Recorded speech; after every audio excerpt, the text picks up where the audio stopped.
그게 땅만 큰 겁니다. 4천만 정도 됩니다. 저 그건 몰랐어요. 네, 4천만 정도밖에 안 돼요. 3,500만에서 4천만 그 정도밖에 안 됩니다. 그 미국의 한계 주가 되어 달라라는 표현이었고 그게 가능하진 않겠지만 거기서 결국 뭐를 그림 그리고 있는지 그러니까 내가 원하는 걸 들어주면 관세 안 때리겠다는 뜻입니다. 결국 제 드리고자 하는 의견은 이 외교 정책과 함께 가져가고자 하는 것이 트럼프는 미래 유망 산업의 밸류 체인을 완전히 끌어다가 미국 내 재배치하겠다는 의지고요.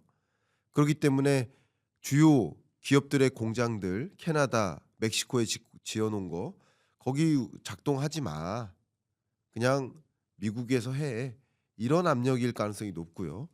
또 현대제철도 거의 백기들다시피 하면서 미국의 공장 짓기로 지금 의논하고 있는데 왜냐하면 이 현대제철의 가장 중요한 고객사가 쉽게 말하면 현대자동차인데 현대자동차도 현대기아도 미국에 공장 짓는데 그러면 철강을 여기서 수출할 것인가? 철강 수출 못하게 관세 때리겠다는 거잖아요. 그러니까 자동차도 미국에서 만들지만 자동차를 만드는 자재도 미국에서 만들어라. 밸류 체인을 다 고구마 줄기 가져오듯이 가져오는 거야. 고구마 현대기아라는 고구마만 가져오는 게 아니라 현대기아라는 고구마에 딸려 있는 나머지 고구마 줄기도 다 가져오려는 거예요. 한번 생각해 보시면 현대기아 오고 현대제철 오면 그것만 올까? 정말 많은 기업들이 옵니다. 1차 벤더, 2차 벤더사 보면요. 미국 지사 굉장히 많이 만듭니다. 그게 다 딸려오는 거죠. 결국 나머지 관세뿐만 아니라 뭐 법인세 절감이라든가 또 기후변화 대응하지 말라 이런 요청이라는 또 금리 적극적으로 인하해 주겠다라든가 규제 완화해 주겠다든가 또 보조금 더 적극적으로 주겠다 이런 모든 것들이 결국 미국 내 반도체, 우주산업, 자율주행, 로봇 그리고 AI 나아가서는 전기차 배터리까지 그러니까 미래 유망 산업이라고 일컬을 수 있는 이런 7가지 산업을 그냥 밸류체인 자체를 미국 내에 배치하겠다라는 의도, 이 의도, 야심이 담겨 있는 것이고 그 야심을 이뤄내기 위한 외교 산업 정책이라고 볼 수 있을 것 같아요. 그래서 관세는 혹여나 관세를 끌어올렸을 때 미국 경제에 해로운 일이 된다라고 하면 절대 안 할 겁니다. 미국 물가를 자극하는 일이 된다? 또 안 할 겁니다. 물가를 자극하면 금리 인하 또 어려워지거든요. 그래서 관세는 으름장인 거예요. 협상가로서의 으름장. 나 관세 때릴 거야. 너 잘해. 그러니까 결국 한국 기업도 더군다나 정책 공백이 많이 발생하는 지금에 기업들이 알아서 뭔가 조공을 바쳐야지. 뭔가 이 빵을 바쳐야지. 예? 빵 오늘 5번째 나온 것 같아요. 빵이 무슨 목적인지 모르시는 분 계실 텐데 네. 1편에 안내를 해드렸습니다. 1편에. 예. 그러니까 뭔가 마음에 들게 해드려야지. 기업 입장에선 그런 움직임이에요. 안타깝죠. 그러니까 그런 식으로 트럼프가 굉장히 강하게 소용돌이를 몰아올 겁니다. 예. 소용돌이 이렇게 제가 챗GPT로 우리 한국이라는 배가 거대한 소용돌이 앞에 놓여 있다라는 그림을 그려달라고 요청했어요. 우리 PD님 우리 앞에 계시는 네. 그 그림 좀 여기 삽입해 주세요. 그런 상황입니다. 지금 의견을 드린다면, 그러니까 트럼프발 대공황 오는가? 대공황 오는 게 아니라 혼돈은 오지만 미국 정말 나홀로 골디락스를 가져올 것이다. 라고 생각해 볼 가능성이 높겠습니다. 네, 나홀로 골디락스. 우선 뭐 반도체 단으로만 봐도 미국이 제조에 강하고 또 한국과 대만 같은 경우에 생산에 강하고 네덜란드, 일본은 소부장단에서 강한 모습인데 그 밸류체인 결국 다 가져가겠다라고 하는 거고 더욱더 강한 미국 우선주의를 만들겠다라는 겁니다. 여기서 우리가 알 수 있는 건 그런 미국 경제는 작년 말에 있었던 상승 곡선처럼 올해도 강할 가능성이 높고 또 추가적으로는 참 우리 입장에서는 깡패 같은 네, 느낌인데 미국인 입장에서는 참 시원시원한 대통령을 잘 뽑았다 이런 느낌도 들 수 있을 것 같거든요. 그럼 트럼프 2기에 계속해서 이어져 가고 있는 강달러 우선 달러 인덱스는 109까지 계속해서 이야기가 오고 있고 신흥국, 한국 경제는 이게 어떤 위기, 어떤 기회로 올까요? 정말 마지막 질문답게 가장 우리 애청자분들이 좋아하시는 환율에 대한 질문을 주셨습니다. 일단 첫 번째 환율 전망 관점에서 말씀을 드리면 저는 뭐 지속적으로 말씀드렸습니다. 환율 1,500원을 상회할 가능성이 있느냐? 가능성 있죠. 가능성이 열려 있습니다. 어떤 변수들이 어떻게 조합으로 작동되느냐에 따라서 가장 대표적으로 미국이 굉장히 강한 드라이브를 선언하거나 하면 또 추가적인 강달러 현상이 야기될 수가 있고요. 첫 번째. 또 한국의 정치적 리스크가 다시 이렇게 고조되면 어떤 방면으로든 정치적 리스크가 더 점화되면 원화 가치가 급락하면서 1,500원을 뚫고 올라갈 수 있습니다. 그러니까 이런 변수들은 여전히 남아 있습니다. 그러나 그런 변수가 어떻게 작용되느냐에 따라서 환율의 움직임이 변화할 수 있겠지만 이런 변수들이 대부분은 그러니까 예상하지 못하는 엄청난 수준의 어떤 변수가 또 등장하지 않는 한 이런 정도의 변수들은 이미 반영된 거라고 저는 해석을 합니다. 그래서 야기된 이 강달러 현상이 1,400 후반대에 도래된 것이고요. 1,500원 상방은 열려 있지만 장기적으로 추세적으로 본다면 1,400원 초반대 그리고 강하게는 1,350원대, 1,300 후반대 24년 연말 들어서 이 1,400원대에 놓여 있지만 그리고 25년 1월에도 이 1,400원대를 계속 유지하고 있지만 2월부터 한 상반기까지는 1,350원대를 향해서 다소 안정화되는 그런 흐름을 지속할 것이다. 다만 이런 변수들이 여전히 상존하고 이런 변수들이 어떻게 전개될지 모르는 여전한 불확실성으로 남아 있기 때문에 강달러 뉴노멀은 지지하는 입장입니다. 그러나 1,350원도 강달러인 거죠. 강달러 뉴노멀이라고 말씀드렸지 지금 1,400 후반대에서 1,500원대를 뚫고 1,500원대 뉴노멀에 있겠다라는 의견은 아니라 1,400원도 1,300원도 1,500원도 다 강달러 현상이라고 가정한다면 강달러 뉴노멀이지만 다소 약세화는 전개될 것이다라고 전 전망을 합니다. 근데 중요한 것은 어쨌든 지금 질문 주셨던 것처럼 이 강달러 기조가 장기화되고 불안하게 지속되면 지속될수록 우리 경제에 어떤 영향을 미칠까? 일단 제가 앞부분 1편에서도 말씀드렸습니다만 대기업들은 강달러가 지속될 때 기회로 포착되는 국면들이 여러 가지가 있어요. 왜냐하면 달러 베이스로 매출이 일어나니까 채산성이 올라가고 기회로 작용되는 부분도 있습니다. 그러나 우리 한국 경제 전반적으로 보면 단기적으로는 강달러가 유리하게 작용되는 부분들도 일부 있겠지만 6개월 이상 장기화된다라고 할 경우 거의 예외 없이 악재로 작용될 것이다. 이렇게 봅니다. 그러니까 강달러 환경 속에서 비싼 원자재를 비싸게 사와야 되는 국면으로 놓이게 되는 것이죠.